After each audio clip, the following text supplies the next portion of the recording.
Well, hello, grievers. Mandy here. Restorative Grief is all about creating easy access to healing, no matter where or who you are. That's why I want you to remember that if you want grief support beyond a podcast, our Patreon features monthly workbooks to accompany each episode, as well as a Discord channel for more private chats and occasional bonus content as well. Supporting this work with your finances means investing in your own wellness and the healing of others, and that in itself is an incredibly generous and restorative practice. The link to the Patreon is in the show notes, but reach out with questions, okay? Now, let's get on to this week's episode. Welcome back to Restorative Grief with Mandy Capehart. You are listening to episode 117, titled In Gentle Earnestness with Kristof Morrow.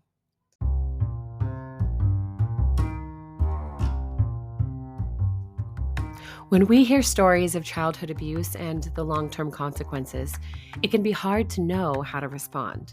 And as grievers, we hold great capacity for heavy stories. But without intention, we too easily begin the search for silver linings and the growth before doing the work first and burying ourselves with seed. Kristof Morrow is many things, but most recently, he allowed the work of his own life and grief story to transform into a published work of fiction.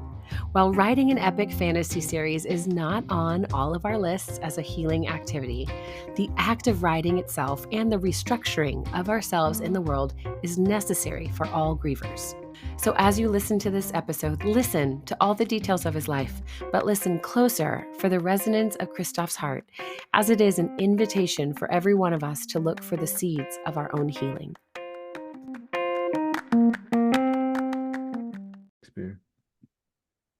Welcome back to Restorative Grief, everybody. It's Mandy here, and I am bringing a brilliantly complex and beautiful guest today. I'm really excited. Kristof Morrow is an author, and his story is just rich. So I'm excited to see where this goes. Kristof, welcome. Hello. Oh God. Well, the expectations are very high, so That's right. Let's jump. Let's do it. Well, why don't you get us started? You have, like I said, such a rich story. Tell us what we need to know for today. I think what's relevant, especially against to war against grief. I'll begin there. I grew up in Texas. And I'm not wholly compatible with the prevailing views down there for a lot of things. But I love my people for their ability to tell stories. But anyway, so after growing up in Texas, I joined the military, and I wanted to be a Navy corpsman because I wanted to be a medic for as long as I can remember. I wanted to work in some kind of medicine to help, especially in emergency capacity. And so after that, I discovered without receiving a diagnosis that I had Tourette's. And they didn't know what was happening, but I had something akin to a seizure, but I was conscious for it. So it baffled them. They didn't know what it was. And that's because Tourette's is really a very curious condition. It's a syndrome, which if you don't know, everybody's listening doesn't know. A syndrome is a pattern of behaviors or symptoms that the underlying cause is unknown. And so Tourette's is one of those things that is like a river with eight mouths, like it's pouring inward into like this, and it feeds itself, it feeds one another. So all the different conditions, um, uh, they exacerbate each other. So I have OCD and ADHD and anxiety, depression. These are the things that I deal with like every single day. Even like chronic suicidal ideation, I combat with that some often. And so a lot of the way I've had to learn to cope, especially on my own, not having parents really to rely on, because I don't have a relationship with mine. They both deal with addiction and violence, uh, whether it be like emotional and verbal, and physical, a lot of physical violence. I don't mean to laugh, but that's just it's a lot. It was an extraordinary amount. Yeah, and so that's I mean I went to I guess after that I went to be a journalist, and I won some awards as a photographer and for feature writing, which I taught myself to write, so that's and so I had to audition for the job, and then and then I stopped writing after I was diagnosed with Tourette's for 5 years, and that was really that really damaged my self-worth, I think. And then when I turned 32, it was less than a month after I turned 32, I received a call from the British Columbian government who had been on my behalf trying to find me work that I could do reliably. And they couldn't find me anything, and they said, maybe you should write. And so within 10 minutes of that hanging up, I started writing this book. And it was, yeah, it's transformed my life completely. Within 10 minutes of getting off this really devastating, we can't do anything for you phone call, I No. started writing this incredible debut novel that went viral and sold thousands of copies with through self-publishing. You say that Yeah, so casually, yet yeah. that's significant. I really love my work. The part that impresses me most is the amount of hours I put into it. It's regardless of how it, there's something that Rick Wilson said, which he's a funny, little news guy. But I appreciate something he said, which was, once you like something you've created, it's a success. And I agree with that. Yeah, that's, I think, crucial. And especially because we, just as people, err toward more critical nature, right? We don't Yeah. necessarily give ourselves space or time to celebrate the things that Hmm. we do or that we're proud of. We're almost taught Hmm. not to in a lot of ways. So, Yeah. uh, especially with a background like yours, where you experience so much trauma at young age and through Hmm. the entirety of your life, even that Yeah. ability to celebrate self is it's a hard fought characteristic to say the least. It's not encouraged, like you said. It's definitely not an encouraged thing. It's like a survival thing. We're trying to find faults, perfecting our defense against something. So like even like every artistic endeavor, if it's somehow a flawed recreation of humanity, we're trying to like somehow eliminate that so we can. It's almost out of despair. It's almost like it's very cynical, honestly. It's an understandable cynicism. It comes from grief. Yeah. Yeah, 1,000%. And that's something that why I was so excited to Basically. speak with you today.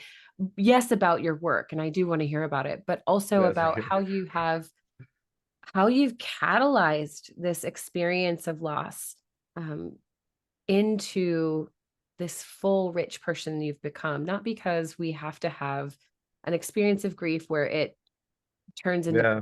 right. We don't want to diminish or minimize our Hmm. experiences of pain into something without exploring the fullness of what it really looks like for us. But we can intentionally transform and create meaning where it changes something for us. And so for you, um, obviously, if you took 5 years off of writing after Hmm. it being something so meaningful, what was Yeah. it about this? Like, what was actually going on through your mind when you hung up the phone and said, let me start writing this book? Because it had to be more than just someone saying, hey, try writing, right? Yeah, it was either write a book or die. Wow. Like there's like I had two choices. That was it. And I was like there was because I it was either yeah because I knew that I was meant to write because I love it more than anything. And I describe when I say I love it more than the sum of my love for all other things. So it's because it is the most pure affection that I can name in my life. I Every time I sit down, all we do is dance, right? It's the best part of my day. And uh I think um it is a catharsis. And it's like crucial to like my mental health actually. And I think uh to like how it was catalyzed though, it's so many things. There's a lot it's a lifelong obsession, fixation with not seriously, truly, like every single when I say obsession, I mean literally everything I say, it runs through this filter I'm about to describe. Ever since I was little, I've had uh I wanted to be interesting. Mm. I wanted to live an interesting life, and I wanted to everything I said to sound as if you could transcribe it into a script, and it would be welcomed like by the quality of my word, so I've every single thing I've ever said, it passes by like that sort of filter. And so I spent basically my entire life trying to inform those ambitions with experience. So what happened partly is that when you want to become a writer, right? I know you know this. You have to learn enough you have to learn enough in order to make learned connections that are inspiring to even you. So if you want to write a whole book, that's the way you do it. You have to be able to see all those different things occurring at once and be able to bring them together, because when that's like your ability to describe reality is uh is so foundational to who we are. So and writing is, I think I think it's language itself is the only magic we've ever created. And yeah, because it is out of love to understand one another and to be understood. That strikes a chord with something you said on your viral TikTok that we were chatting about earlier, that writing is a medium where you have to commit yourself to understanding someone. And when I Yeah. first heard you say that, I thought, okay, stunning. Absolutely. Wow, this is why people don't like to journal and why people don't like to reflect on their own lives, because that means they are committing to understand themselves and Hmm. specifically their own pain and their own grief story. Hmm. You were never really given the true option to not address yourself, to not dig in and explore Hmm. who you are. Yeah, it was really, I was, it was torture, like it was reminding me every day, like every beating that I got, that there was something wrong with me and that I needed to correct it. And like I'm on the autism spectrum, right? So like my ability to to differentiate between like what they wanted and what I was capable of producing Yeah. could never be truly bridged. And so every day was a new iteration of reality for me. It was like, okay, try it this way. Okay, try it this way. Okay, try it this way, like a freaking robot, just changing very minor things about my personality Mm. to like yield the best social result. And what ends up happening is when you're a kid, it's very obvious you're being disingenuous with everyone, or like that you're just that you are. There's no planet of thought. There's no there of personality that everything else in your life orbits. That everything that you do orbits. There's no identity. I had no identity because my identity was had to be pending because I couldn't. I mean the whatever thing I was doing, I got a beating for. So like who I was wasn't right. And so I really studied people obsessively also. And part of it, and that's something else that like psychiatrists and psychologists have told me that you learn to differentiate between the different faces of people if you are abused, because you have to be able, if especially if they're capricious. And my father definitely was capricious. And so it was impossible to tell unless you learned how to read his face and his expressions, the subtleties, the nuance of their like everything. It was, yeah. And so I learned how to do that at a Yeah. young age, way too young. Mm. And I think that Mm. what is obviously those things have translated and you've turned them into superpowers, which uh, it, again, it's not that we want to catalyze what we've experienced and say, okay, here's the Hmm. purpose for it. Um, Yeah. but I think often, and that was such a great example of the things that we experience in our trauma and in our grief. How do we create meaning from them? And you didn't take this capricious father who, prone to those mood swings and prone to absolute sudden shifts in behavior, for anyone that Hmm. doesn't know that word. Um, into just deciding, okay, now I can read the faces of other people. I think that also gives you the ability to recognize, wow, something is shifting in me or in my world as well. What is the impact? What am I going to choose to do with this? And I think that um, you've described that ability to accept that things are transforming, Mm-hmm. not just in a robotic way, but in a way that Yeah. says, but I'm also transforming with this. And when my option feels like death or writing, I am choosing. We know it's not truly quite so black and white. And yet I am Yeah. holding that space as black and white because it allows me then to choose hope. Yeah. Yeah. Exactly. Exactly. There's so many things that we do, like little actions that we take um that are hints that we have any kind of hope. For example, this is something that I did recently for the first time. I hung a poster on my wall. Now that sounds weird, right? But like having an identity in my own room where I sleep or in my where I live, that's not something that I'm accustomed to. Like having pictures up of myself, or yeah, because I always felt so transient. Like I was going to be, because I moved back and forth between my parents for every year, basically for for oh God, for basically my entire childhood. Um, and so when I did that, that was me sort of, it was a proclamation. I wasn't going anywhere. And so I put the poster on the wall. I love it. I think It's that's such a simple, like, yeah. you reminded me of when I went to college, and that was the first Hmm. thing I did. I went and specifically purchased posters Hmm. of things I liked and things I thought would be like, okay, this is more collegey than high school me. And it felt Hmm. like establishing this new sense of self in the Hmm. world and grounding to the point you Hmm. just made and just saying, actually, I agree with who I am and I'm moving toward myself with more intention Hmm. every You step of celebrate it. You a celebrate hundred yourself. percent. Yeah.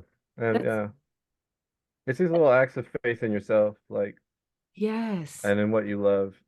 Tangible uh manifestations of like, the like self-love. And that's critical. Like I think about like a lot of people really need a tangible reward in virtually everything I can think of. Like even therapists, and even you, man, like you do restorative grief coaching, right? So like it's like hard to like exactly determine like how well someone's doing with that stuff. Like ultimately, it's really hard because like you can't. There's not really a tangible reward for doing the job. It's more like you are um you're mending them so they can continue on the hobbling down the road of life, right?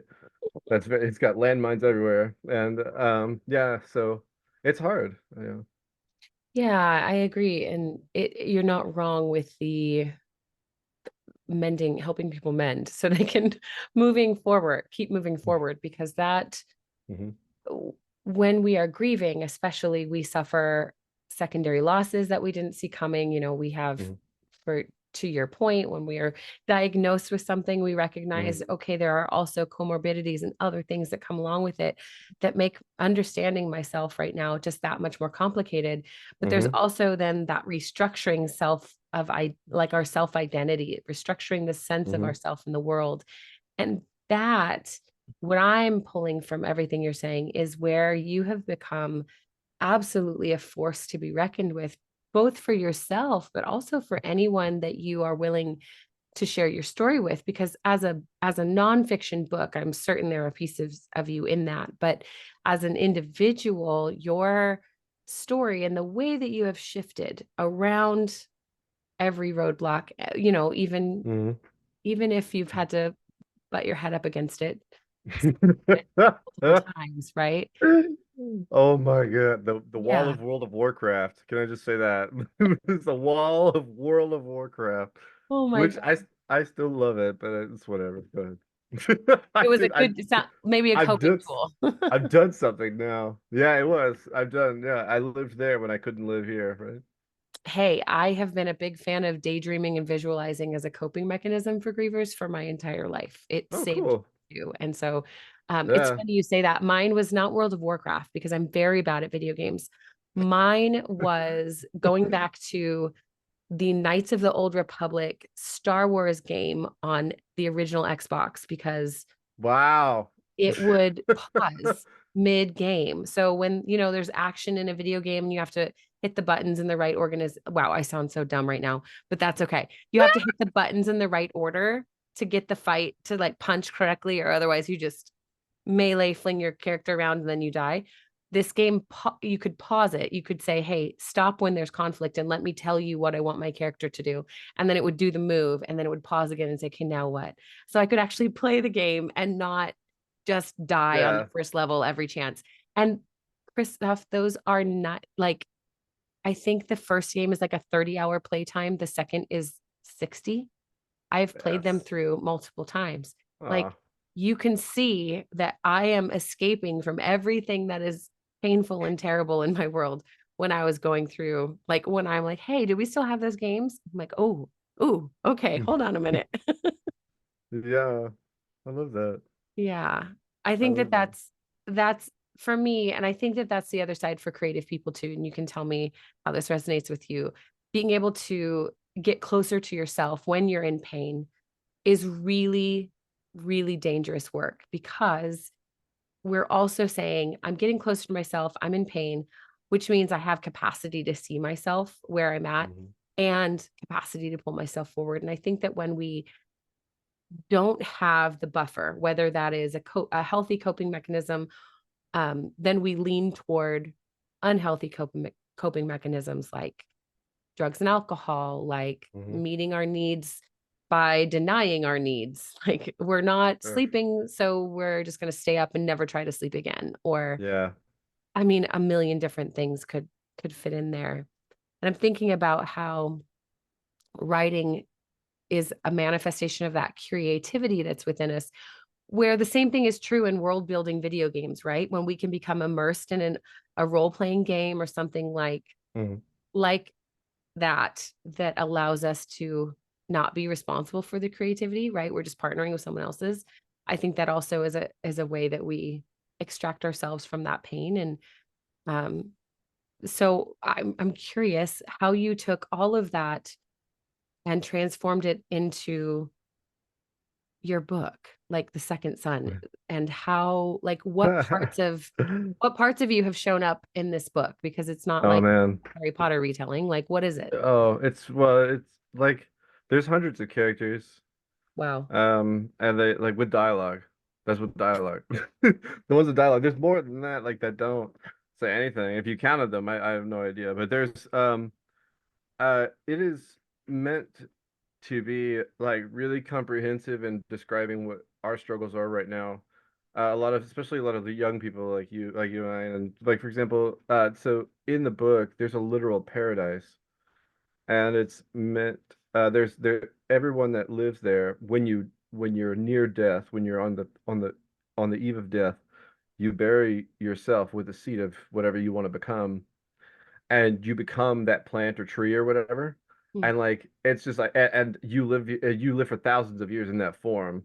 And so like it's a bunch of retired folks that are become like old people that became trees even after, so like they're all old people just living as trees like all throughout forest, and they're just like, and the thing is there's a number of qualities to like the to that are quite cute, like when if you're a fruit making tree, you can hear the person singing songs that they put into the fruit, like so they can put like stories and things, so when you eat it you hear their stories. And it's really, and so I have stuff that's really cute, like a little poem, and and it's meant to be, but it's meant to be an allegory for boomers living in paradise, sort of right now, financial paradise with the chosen few, and then Hmm. everyone else in the rest of the world is living a sort of Game of Thrones type life. Uh, but if in terms of like violence and content and that sort of thing, I would split the difference between Lord of the Rings and Game of Thrones in terms of that. So like, there's not and you know what I mean. So it's not. I don't really. I'm not really into violence like that. Like for the sake of demonstrating cruelty to an extreme that's like that is unnecessary. Yeah. So like you know, it can be done with less viciousness, right? And so yeah. Anyway, so it's about uh in excuse me, I was going to say also Game of Thrones reference the notion that if you've read the Game of Thrones, the way that the book is structured, the first chapter is about one part of the world with different characters. The second chapter is a different part of the world with different characters, and third, same thing. And then these characters like and stories converge in subtle ways and in actual tangible ways. Um, and that's the way I structured my book is the exact same way. So Yeah. there's like it's a whole thing, and it's meant it's every part of me. Every person is a shard of my personality or and it's a sort of confession truly in a lot of ways um uh about what I love and who I love um and but in other ways it's like what I fear in other characters like characters have qualities that I'm afraid of ever letting uh consume me and become me, Mm. there's so many things. When you first described your book as having hundreds of characters, that's where my mind went was like, oh, like Game of Thrones, because I did read all of those books and they were 1,000% escapist for me because I was Hmm. in a job that was very mundane and detailed and I Mm. couldn't handle it. And so my brain being overworked would go and then overwork trying to remember all of the storylines and the connections. But it was rich and brilliant. And I often wondered as it was being written how much of this world building and these individuals were reflective, not of people that they knew, because no one can contain that many people externally, but how much of this is a reflection of the internal world of the author? Oh, it's also, I'm sorry, I forgot to mention it's also about climate change. I was going to say it's comprehensive in that there's climate change, civil war, kind of slavery. There's there's gay love. I actually have like gay love in there. There's non-binary people. There's people with all kinds of disabilities. And there's no racism or sexism though. Hmm. I thought I just didn't want that. I wanted women and people that present as women to like be able to read this and like not really be have the baggage of like, oh, you think you're strong this time, you think you're a strong lady, you're gonna go out to war with us, you think you're gonna be able to defend the kingdom. I was like, I just can't stand it. I get really annoyed by that. So because it's not really relevant. Um if you can anyway, so it's I wanted to really get away from that. So there's none of that in there. It's meant to be an adventure for everyone regardless of like anything about you. That's actually stunning that you wanted it to be so invitational. You almost idealized your world because Mm, and yeah. I'm listening and I'm trying not to go into like, oh, as a, mental health professional, what's the story behind that? But mostly because I can see the compassion and the generosity it must have cost you to create a world like that because of your experiences, because of the reality of what you've experienced. The reality you Yeah. are offering to other people is completely different but gentle, it sounds. Yeah. That's actually it is a it is like I wrote it actually originally to be a sort of children's book. I actually because I consider it I actually consider it a children's book, and I know that sounds insane because of the way there's like some passages that are like you know uh we contend justice is among our senses, but its chance conception in nature exposes our conceit when we sunder our marriage to reason for the profits of incurious vengeance. Like that's the sentence in my book, and that's like, but it truly is like if it's I know that children like when they're exposed to words like more and more words, the better their vocabulary is going to be, and my there's a lot of sentences in here that are structured in a very complex way, I think. I tried to anyway. Um, and and that's to encourage that growth because being like for me it. it's meant to really truly inspire people, like kids, like um because there's actual kids in the book, like they're featured all throughout the book. It's really quite cute, so most of the time. But there is like there is death, and there is like it's really really sad, and there's like I mean there's all kinds of stuff. I just and there's 1,000 short stories and vignettes and poems and songs, and everyone, when you encounter in the book, they feel human. Every single person that I discuss in the book, regardless of who they are and their convictions, like even politically, I still describe them in terms of like their humanity, to sustain that, because I think that if we refuse the humanity of people that are vile, truly vile, then we don't defend ourselves against the accusation that would be true later on. Also, when we say we're not like them because they're them, that we're us, that we've always been us, we're not like them, Hmm. and yeah, so not accepting that also is rather dangerous precedent.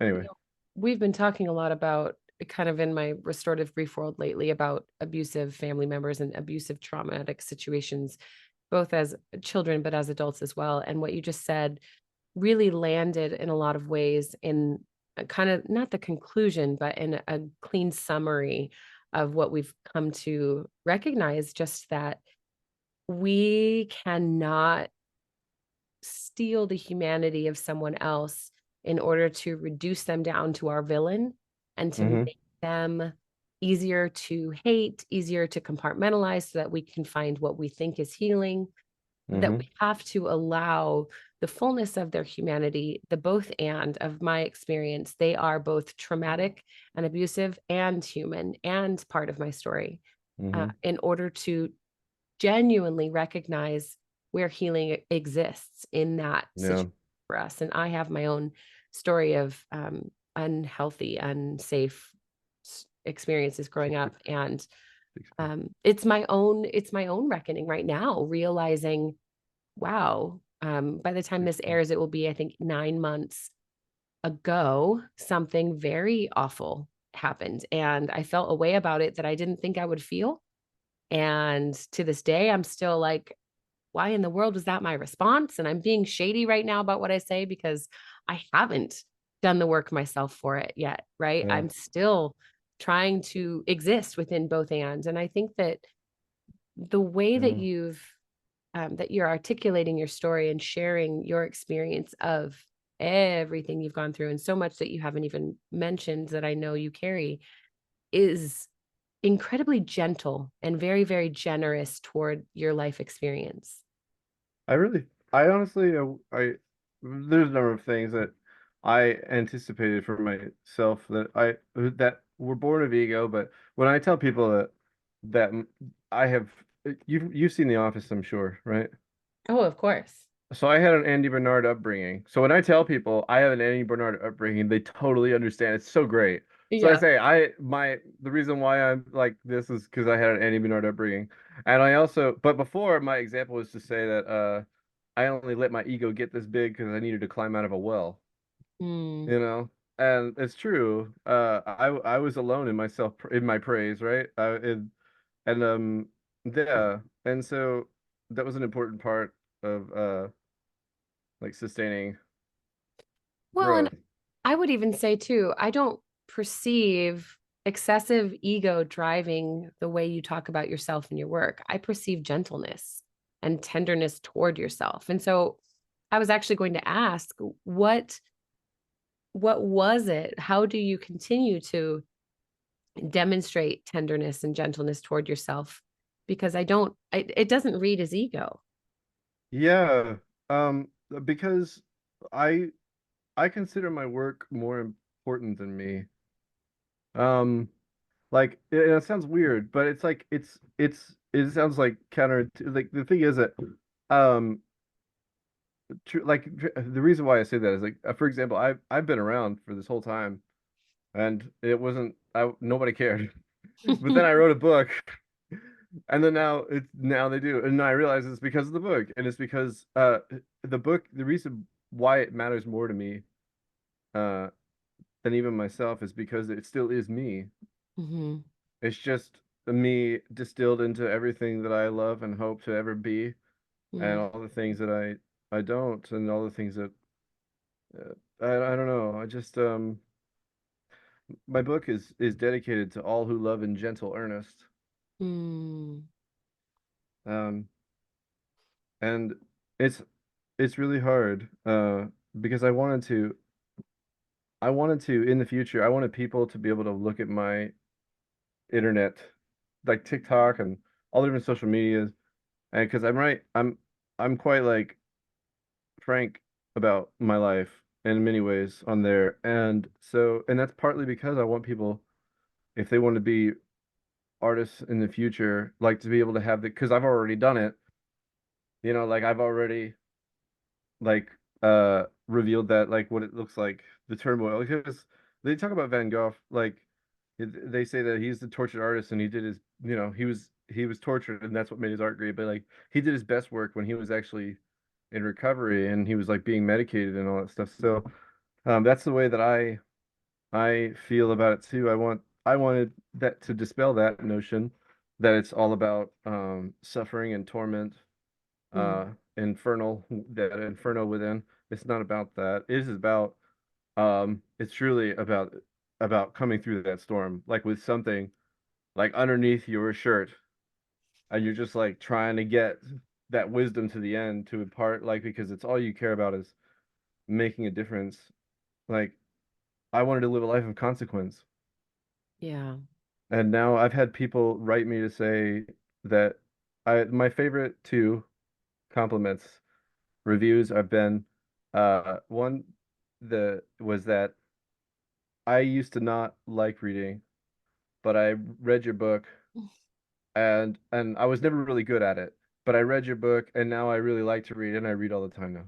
Wow. And that's the best. That's best. And then the other favorite was, someone said that even if I did nothing for the rest of my life, I made my time on Earth worth it. Wow. Those are my two favorites. Oop, oh. I think that that's first of all, congratulations on those beautiful, honest offerings. Because yes, as an author, my God, the words that your people hand back to you when they Hmm. quote yourself, I'm sure that's happened as well. When you get quoted your own work back to you, and Hmm. you can see how it impacted someone else. And sometimes someone will do that to me, and I'll be like, wait, I wrote those words. Are you sure? I mean, I know I Hmm. didn't steal any of it. So I guess you're right. Those are my words. But damn, I didn't even Hmm. fully understand the weight of what I was writing or saying at the time, I think. No. And that is a testament to that person that you've become, that has identified the values of what matters to you and really found the way forward for you to internalize those values and push them back out to other people in a way that does create purpose and meaning and connection. And I love you what you said about your book dedication. It is dedicated to people who are loving and gentle earnest. That is such a simple and sincere legacy. Yeah, I don't. Yeah, that's everything I do in life is for those people. Mm. Um, because it's like life is like really hard and stuff, and um, the ones that I try to make it better, I'm not always successful at that. Like, I'm like, I try. It takes a lot of effort because I have Tourette's and a number of other conditions. Like, my brain doesn't regulate emotion very well, and Yeah. so I like I'm flawed, and so I really have to uh I really have to contend with that basically every day, and try to mediate this, like, monster of a symptom, which makes me often sometimes incompatible with society. Shakespeare. Yeah, So and I think the beauty of who you have become, and Shakespeare. Kristof, you are absolutely a gem of a human. So hear me when I say this. I'm not just like, oh yeah, you're a great guest. Good job. Wrote a book. Way to go. Um, the sincerity you present with far outweighs any of the negative social impact. That's not even how I want to say it, but like the way that you show up in connection with others, and we having just met, your honesty and your integrity are so evident that anything else just adds to the richness of who you are. And so I love your story, and I'm sure you fought to say the same and often won't say the same thing about what you've experienced. But I think the way that you have, again, brought it all into this place where you can say, okay, I accept where I'm at, I accept what I've gone through. And not only that, I'm going to recognize, wow, there are other people who need to hear that there is space for them to, yes, daydream and idealize what the world could be for them, to feel safe in the pocket of a book, even if it just lasts as Mhm. long as 500 pages, that they can then bring themselves to this position of like reflection and imagination for their own world and what's possible.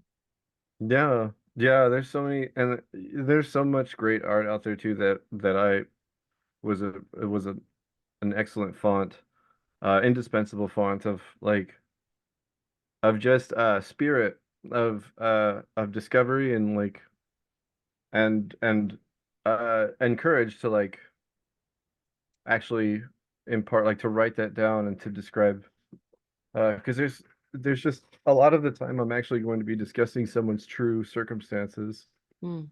and people have written me that have disabilities. They're like, you wrote this in the book, and like this happens to me all the time. And like I was like, I know, because I looked into this. I've read about like the nuance of people that suffer that have people with deafness and that sort of thing and other conditions and Mm. yeah, it's a critical part, I think. Mhm. Well, it's compassion. It's the manifestation of all the self-compassion you've learned to internalize, and Mhm. being Seriously. able to go there for yourself is crucial before we can go there for others. And I think that Mhm. that is what makes you and probably your work stand out so differently, is that oftentimes we'll have people who want to write and they'll do Mhm. research, and that's fine, but if they haven't gone inward toward themselves first, then the Mhm. outward expression of that is going to feel forced, isn't the right word. It's going to feel structured in a way that feels very, Yeah. that can be like insincere or ineffective long term. It's incomplete. It'll be incomplete for sure because it doesn't yeah, it's a facade, right? It looks like Yeah. a it, it it's it looks like it's a window, but it's a window that's been painted onto the wall, Yeah. you know? And so like you're not really seeing into like the heart of that person. And that could be that yeah, that's probably the most frustrating thing I think a lot of people like with a lot of just media these days Yeah. suffers that sin of insincerity.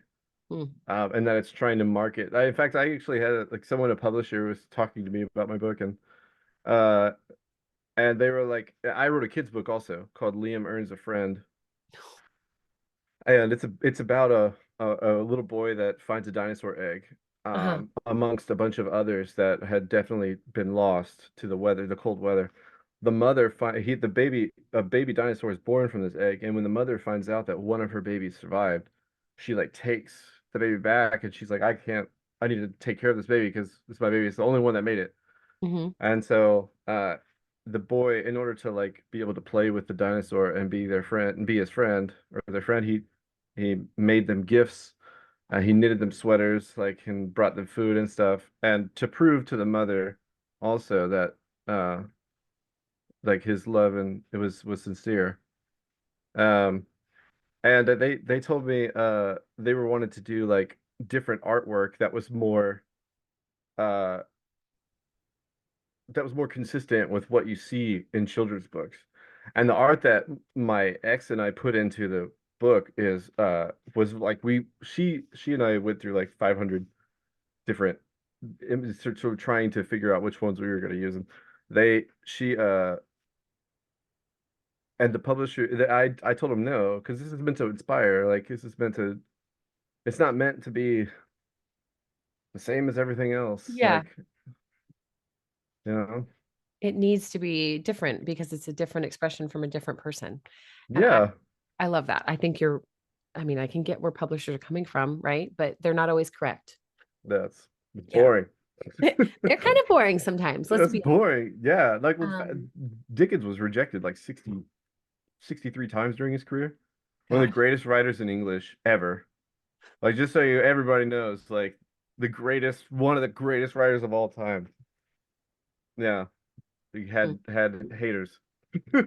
Isn't it funny how we think everybody's going to like my work? No, they very much are not going to all like your work. Most Yeah, of them will hate it. And yeah. that's okay. That doesn't mean you're necessarily being a total horrible person. Hmm. So maybe check yourself just in case. However, Yeah. yeah. Oh my gosh. Kristof, what is, if you could like leave us on one little note here, because you've shared so much beauty and said so many incredible things, and you've opened a lot of pathways into creativity and self-compassion for people who are listening. How do you want to sum this up? Hmm. Well, before we go on the thing, um, I said that justice and redemption are folly, but to seek them is not, and the redemption part is the most important part Mm, of that, because neither justice will never be achieved in this life. There's uh the crimes. There's never going to be a true accounting of the crimes that we've all committed against one another ever, mm, and so there will never be justice, and we should just concede that. It's more about seeking redemption. How do you find that? And and you will never ever truly gain that either. There will be people who uh will not restrain themselves from holding whatever against you. But that doesn't mean you get to quit. You have to seek that redemption anyway, and that's because it's yeah, the youth yet tested and the old yet redeemed, right? mm. What it reveals within us, I think, is just as ultimately more important, in fact, than what it reveals outside of us. Yeah. What it results is Hmm. internal growth and integration. Yeah, Yeah. I agree. Kristof, Well, you're a gem. Thank you well, so much for making space and sharing your story and your work with us. And I'm yeah, just so grateful that we got to connect. Thank you. me too. It was really fun. Thanks, Mandy. Yeah.